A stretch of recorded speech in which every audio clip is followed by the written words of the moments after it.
Stop running for a second and look at your hands. Are they clenched tight, trying to hold on to something that is clearly slipping away? If you feel like you are fighting a war against destiny just to keep your life from falling apart, this is your wake-up call. Stop. Breathe. Listen. Because the universe is trying to talk to you, and it is time you finally heard what it has to say. We spend our entire lives being told that persistence is the only key to success. We are taught that if we want something badly enough, we should kick down every door until it opens. We celebrate the hustle, the sleepless nights, and the relentless pursuit of goals. But what if the door is locked for a reason? What if your effort isn't being met with results because you are pushing against a wall that was never meant to move? What if that plane you missed wasn't a stroke of bad luck, but a stroke of grace? What if that person who walked out of your life without an explanation didn't leave a void, but rather cleared a space for someone who actually deserves to stand beside you? We view delays as denials and endings as tragedies, but the truth is often much simpler and much more profound. The things that are meant for you will leave you in peace, and the things that aren't will always feel like a splinter in your soul. Think about that feeling of unease. It's that subtle, persistent vibration in the pit of your stomach that tells you something is off, even when everything on paper looks perfect. You're at the job interview, the salary is great, the office is beautiful, and your resume fits the description perfectly, but your gut is screaming, run. You ignore it because you need the money, or because you think you're just being anxious, or because society tells you that this is a great opportunity you'd be a fool to pass up. Then, 6 months later, you're miserable, burnt out, and realizing that the red flags were actually stop signs. We have been conditioned to value logic over instinct, but logic only knows what has happened in the past. Logic looks at data points and spreadsheets. Instinct knows what is coming in the future. It senses the energy of a room before a single word is spoken. Consider the real story of the people who missed their flights on September 11th, or the commuters who were late for work because they spilled coffee on their shirts, or because their car wouldn't start, or because they couldn't find their keys. In that moment of the spill or the mechanical failure, they were likely cursing their luck. They were frustrated, stressed, and angry at the universe for such a minor inconvenience that was ruining their schedule. They didn't know that the coffee stain was a shield. They didn't know that their frustration was the price of their life. We often judge the signs by how they feel in the moment rather than where they are leading us. A bad day is often just a redirection to a better path. Think of the author, whose manuscript was rejected by a dozen publishers. At the time, each no felt like a crushing blow to their identity, but those rejections forced them to rewrite the ending, to sharpen the characters, and eventually, the book found a home with a publisher who truly understood the vision, turning a potential failure into a global phenomenon. If the first door had opened, the work would have been mediocre. The universe waited until it was exceptional. Let's talk about the person who disappeared. You were building a life with them, or at least you thought you were. You shared your secrets, your dreams, and your time. Then, suddenly, the texts stopped. The calls grew shorter. They vanished into a cloud of ambiguity. You spent weeks, maybe months, dissecting every word you said, wondering what you did wrong or what you could have done differently to make them stay. You tried to force a connection that was clearly severed, but look closer. Was that relationship giving you peace? Or was it a constant cycle of wondering and worrying? Was it a connection or a performance? When someone disappears, the universe is often doing the heavy lifting for you. It is removing a distraction so you can focus on your own evolution.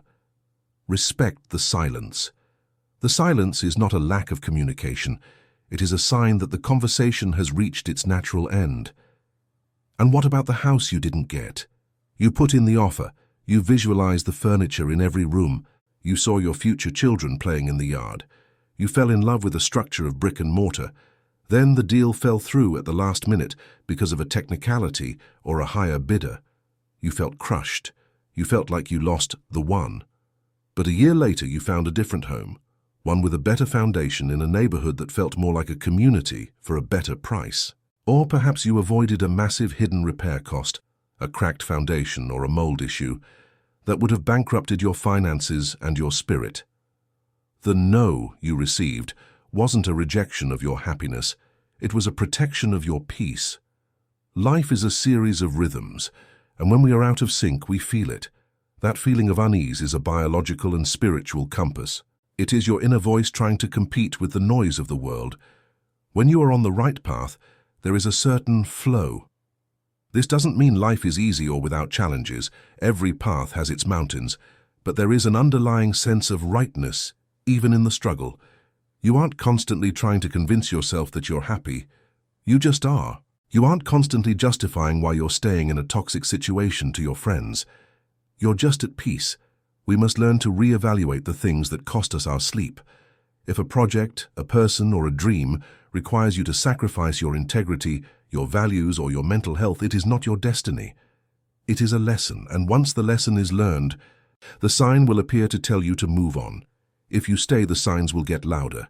They start as a whisper, a feeling of boredom, a slight hesitation, or a recurring dream.